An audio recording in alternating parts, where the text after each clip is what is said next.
Today's video is sponsored by thedeckofmany.com. Is Erina a JoJo reference? I guess.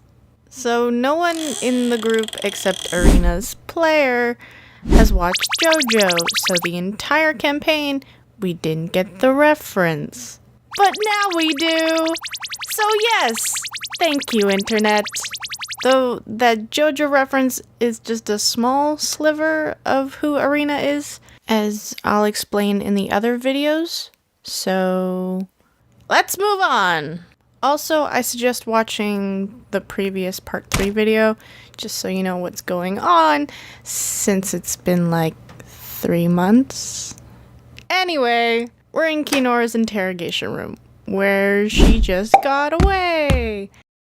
That leaves Gothi, Jawbone, Jack, some dead guards, and Sips, whose curse just grew to 35%. Yay! Okay, don't worry. I'm gonna go out with the Jawbone and see if I can find her. She couldn't have gone far, so just stay here and don't kill Jack. Don't kill the archaeologist, please. Yeah. I'd like to second that. I think it's best if you don't talk.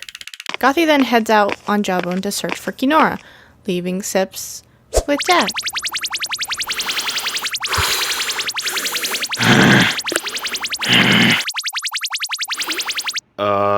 Now, Sips, I know this looks bad. I mean, you finally managed to get a chance to take revenge on your mortal enemy, and you kinda sorta let her get away. But look on the bright side. I mean, we're alive, and the gods are dead, so oh, thank God he's gone. I need to change my pants. Sips walks out of City Hall where he was being kept, and he's just pissed. Need hands. Sips! And we see our other player, Gorthan, our crystal golem. Oh, Gorthan, why are you covered in blood? Well, You know what? I don't want to know. You wouldn't happen to have seen a crazy lady walk by with 9 severed hands and with the face of a bitch walk by, would you? Gorthan laughs. wait, you lost Kinora? Wow, you must be like garbage. I mean, you only really had one chance, and you let her get away. Woof. Okay, now I know this player wasn't trying to piss off Sips, but on this particular day where everything's not going really great, he just snaps. In my head, I'm like, am I doing this? Man, oh man, you're never gonna get a chance like that again. Oh yeah, I'm doing this. Sips slaps Gorthan right across the face. Ooh. Now, player drama's nothing special for a normal player. But Sips is not a normal player. As Felix asks, did you just slap Gorthan across the face with your cursed hand? Yeah. Something I haven't told you guys about Sips's curse. You guys know that when he casts a spell, there's a percentile chance it can turn wild, right? You know, you roll from the chart, simple. Well, on top of that, he also has a touch curse, meaning whenever he touches an object or a person with that cursed arm, there's a small chance, we'll save DC of 13, that he curses them. Yeah. This is one of the reasons why Sips is not really that touchy-feely kind of guy. Now, the curse can be as innocent as you grow 1 inch taller, to as brutal as you can't cast magic. Ever. Now, the limits are you can only try to curse the object or person once. So if they save, you're unable to curse them forever. If you do manage to curse them, you can't curse them a second time. Throughout the entire campaign, I accidentally, or purposely, tried to curse the entire group. They all saved though, but I did not try to curse Gorthan up to this point, cause I forgot. Whoop! So he rolls a will save, and fails. Oh yes. I take out my curse chart, yes I have another chart, and roll to see what curse he gets. Then I see it. Oh no. Sliding the chart over to Felix, he reads it. Oh no. and pulls out the monster manual. Everyone around the table is quiet. I think the thing you guys should know by now is the Fool's Gold campaign is a gift that just keeps giving.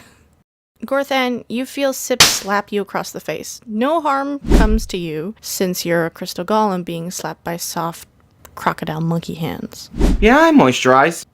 But you feel a strange sensation run through your whole body as you become stretched, pulled, and transformed temporarily 1d4 hours into a Gorthan-sized Yurthak. This. What? Whoops! Sips just stares at Gorthan. Yurthan. Yurthan? I'm not dealing with this. And he walks away. I'm having a day. We'll get back to that later. Sip sees Erina, and with her is the giant mech dragon, just casually in the middle of town. Then we got Sneeze. If you haven't seen the Halloween one-off video, I strongly suggest if you want to know more about Sneeze. But the lowdown is he's Sip's buddy, his number one, and he can't talk because he's got no tongue.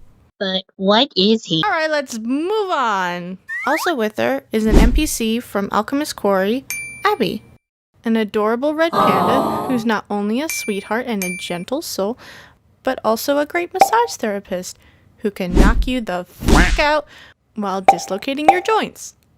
Adorable. Everybody in the group adores her, even Sips. But not really today, though. Why is she here? What? She's one of Kinora's cursed furries. What? She was created by her. Created? Kinora could possess her at any time. Who knows how far voodoo crazy magic goes? Possession? She could be listening through her giant red panda ears right now. My ears aren't that big. See? Sneeze gets it. What are you... Sips gets right into Abby's face. Look, Abby, either you're with us or you're against us. Choose. Yes? Okay, that sounds like possession talk to me. Whoa! You're being paranoid. Abby's been nothing but nice to us since we got here. She's a delicate flower and I love her!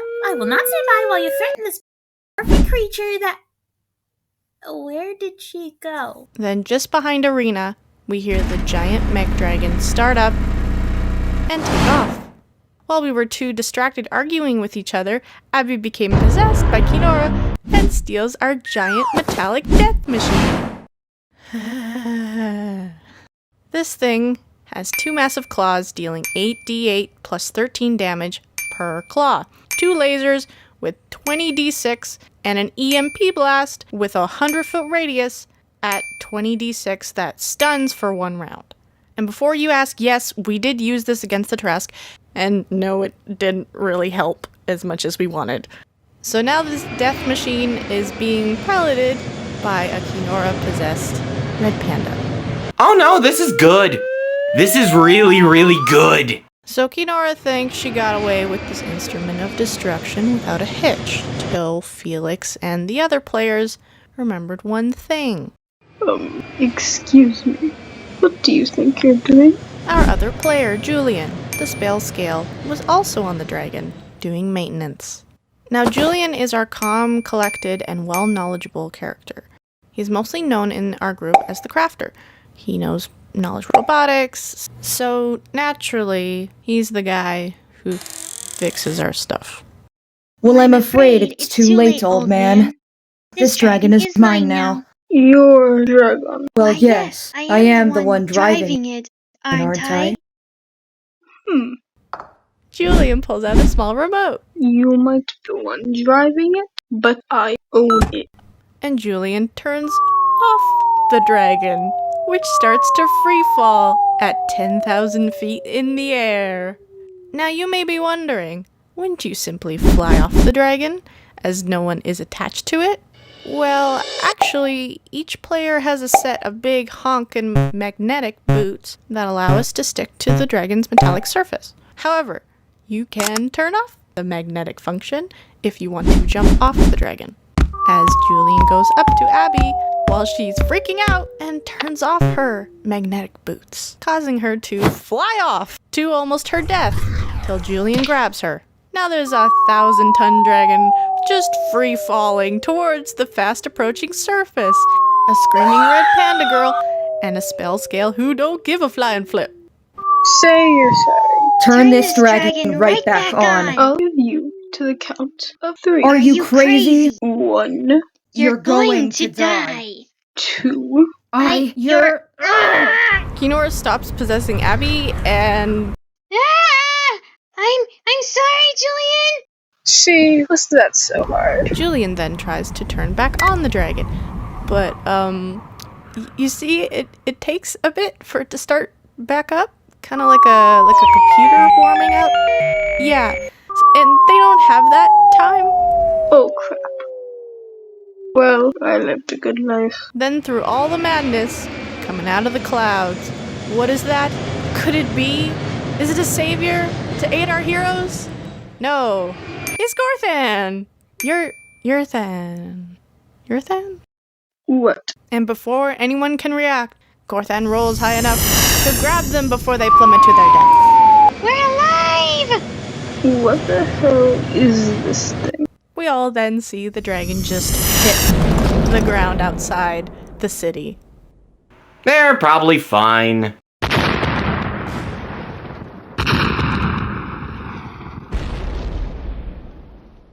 Woof. This video is sponsored by thedecomini.com. They make convenient reference cards for 5th edition D&D of monsters, NPCs, conditions, a lot of really cool stuff. And right now, you can get free shipping on orders over $20 in the US and Canada with the code SHIP20. So get on that, and happy holidays!